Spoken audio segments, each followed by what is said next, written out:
آه دیگر این کاروان یا سینه دارد نشاط و شور و احساسی ندارد بیامون بنین زینب رسیده ولی با خود کی عباسی ندارد صدا زد زینبم از عباسم سخن مگو از کی بگویم مادر چی شد در کربلا هست زهرا حسینم و حسینم از حسینم بگو اما زینب از حسین یک گزارش میده حسین مادرات سر بریدن تنش را در میانی خون کشیدن زی خیمه تا به مقتل من دویدم خودم نیزه زی پهلویش کشیدم خودم نیزه زی پهلویش کشیدم برادران عزاداران اگر عزادار آدم کسی باشه عزیزترین عزادار دلسوزترین عزادار مادره ام البنین بعد از قضیه عاشورا آنگونه جگرسوز عزاداری میکرد در قبرستان بقیع می آمد مروان با آن قصاوت وقتی میدید جملات ام البنین را میشنید از صبح دل صدا میزد حسین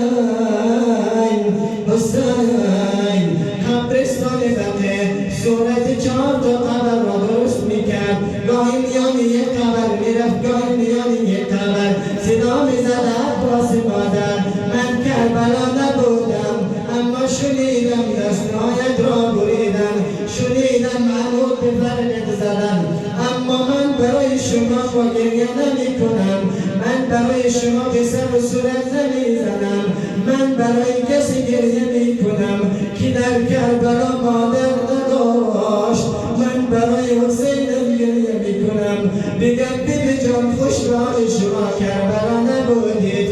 اما جای شما خالی بود جای شما زهرا آمد کنار جنازه عباس و لحظه ای که عباس از بالای توسن روی زمین قرار گرفت یک مرتبه احساس کرد کسی آمده سرش را بالا میکنم خیال کرد قاتل آمده صدا صدای قاتل لحظه به من گاهند بده یک مولای کریم یک مولای رحیم و مهربانی در خیمه آیانم بیاید اما یک صدا بلند شد من قاتل نیستم عزیز مادر عباس دوباره با خودش خطاب میکنه عباس یک عمود به فرقت ثابت کرده خیاناتی شده خیال میکنی مادر آمده مگر مادر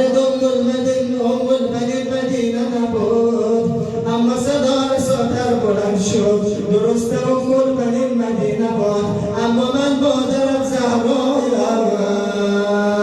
عباس رو به سمت خیمه میکنم آخ